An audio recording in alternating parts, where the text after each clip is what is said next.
Bonsoir, merci d'être avec nous sur Journal de guerre. Au 58e jour de la guerre entre le Hamas et Israël, voici ce qu'il fallait retenir de la journée à 19 h.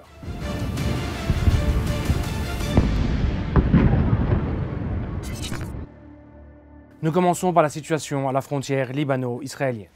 Les combats entre le Hezbollah et Israël ont continué pour la troisième journée consécutive à plusieurs points de la frontière. 10 soldats ont été blessés, selon l'armée israélienne, après qu'un missile anti-char a été tiré du Liban par le Hezbollah. Ce dernier a déclaré avoir lancé au moins 5 attaques, dont un tir de missile guidé sur un véhicule militaire israélien. Ils ont également visé la localité de Yeftah. Tout au long de la journée, Israël a pris pour cible diverses localités du Liban, notamment les fermes de Sheba, le district de Marjayoun, Khiam, Kfar Killa, Odeissé, Markaba, Houla, Maïs Jabal, Yaroun, les localités de Blida et de Marwahin, ainsi que la périphérie de Haït al-Shah. Des obus au phosphore ont provoqué également des incendies dans les forêts aux alentours de Houla et de Wazani, et des maisons ont été visées. Sur le plan international, un navire de guerre américain et plusieurs navires commerciaux ont été attaqués en mer Rouge dimanche, selon le Pentagone, marquant une escalade majeure dans une série d'attaques maritimes au Proche-Orient. Le Pentagone n'a pas précisé d'où provenaient ces tirs. Toutefois, les Houthis du Yémen ont lancé il y a plusieurs semaines une série d'attaques contre des navires en mer Rouge.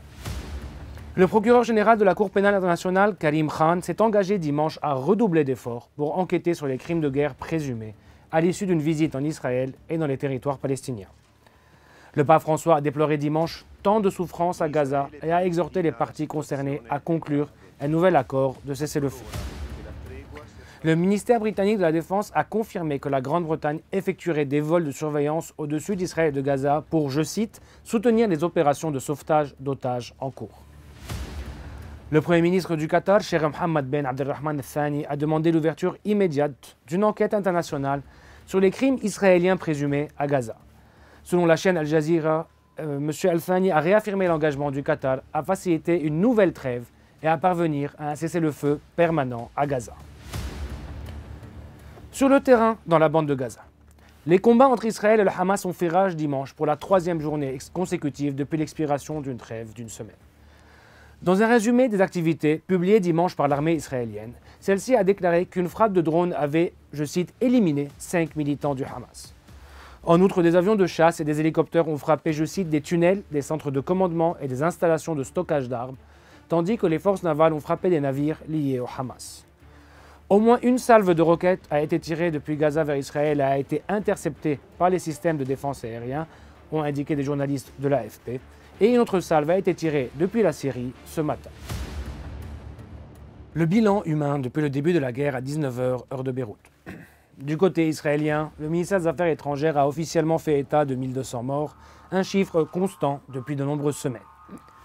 À Gaza, le ministère de la Santé a fait état de plus de 15 500 morts depuis le 7 octobre et plus de 300 depuis la fin de la trêve. Dans une nouvelle estimation, l'ONU a déclaré qu'environ 1,8 million de personnes, soit environ 75% de la population de Gaza, sont déplacées à l'intérieur de la bande de Gaza. Une équipe de l'Organisation mondiale de la santé a visité l'hôpital Nasser dans le sud de la bande de Gaza et l'a trouvé bondé de 1000 patients, soit 3 fois sa capacité, a déclaré dimanche le directeur général de l'OMS sur la plateforme X. C'est tout pour aujourd'hui. Nous vous donnons rendez-vous demain pour un nouveau tour d'horizon de la situation.